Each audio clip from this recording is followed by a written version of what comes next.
How do we heal after a lifetime of darkness? Step 1, realizing that peace is going to feel like an absolute crisis. Welcome back to Blooming After Darkness. And if this is the first time you're seeing my face, thank you so much for clicking play. And if you've been here before, thank you for coming back. I want to be real with you guys today. Most of the mental health content you see on this app is pretty girls. It's girls in matching sweat sets, drinking green juice, and journaling in the sunlight. And that's great, but it's not the whole story. For those of us coming out of a deep darkness, healing is gritty, it's confusing, and honestly, it's incredibly boring. If you have spent your entire life in survival mode, your brain is literally addicted to the adrenaline of chaos. You are used to the other shoe dropping. You are used to being ready for a fight. So when the chaos finally stops and you are actually safe, your nervous system doesn't say thank you. It says, where is the danger? It starts creating anxiety out of thin air just to fill the silence. You aren't relapsing. You are recalibrating. You have to teach your body that quiet isn't a threat. It's just quiet. We're going to talk about the glue and the cost of growth. Let's talk about the people around you while you bloom. How to fix a relationship. Step 1. This right here. This is the most important thing.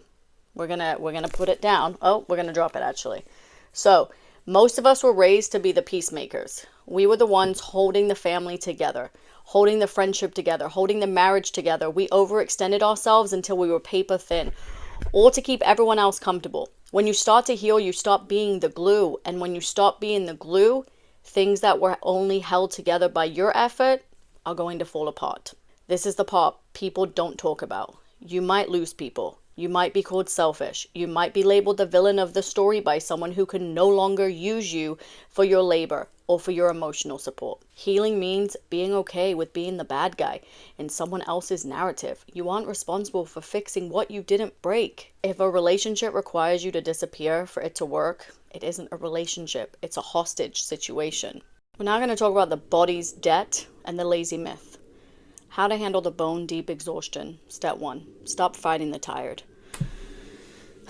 Have you ever noticed that now, when you're finally safe, you feel more tired than you ever did when you were in the middle of the storm? That's because your body finally feels safe enough to collapse. Your productivity for the last 10 years wasn't hustle. It was a trauma response.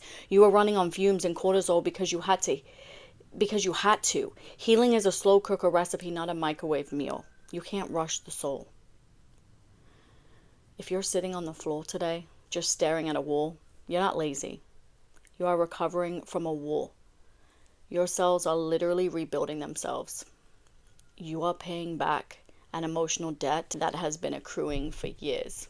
Give yourself permission to be unproductive for a season, to do absolutely nothing. You are blooming, even if it feels like you're just stuck in the mud right now. The language of the gut. As you recover, you have to learn a new language, the language of your gut, how to trust yourself again. Step 1, trust the no in your stomach before the yes in your head. Place one hand flat on your forehead and the other flat on your stomach. Our heads are full of shoulds. I should go to this party. I should answer this text. I should be over this by now. But your stomach, your gut, doesn't know how to lie. We've been taught to ignore our intuition to make others comfortable. We've been gaslit so many times that we stop believing our own eyes. No more. If it feels like a no, it's a no. You don't owe anyone an explanation for your peace. You don't have to explain why you need space. Your intuition is the only compass you have in the darkness. Start following it, even when it doesn't make logical sense. So what is the first step today? Because I'm not here to give you a 10-step process because those really do seem disrespectful. I want to give you something that is going to be productive. Again, the first step, it's staying here. It's choosing to exist even when it's uncomfortable. It's realizing that the dirt you're in isn't your grave. It's your garden. You are not being buried. You are being planted.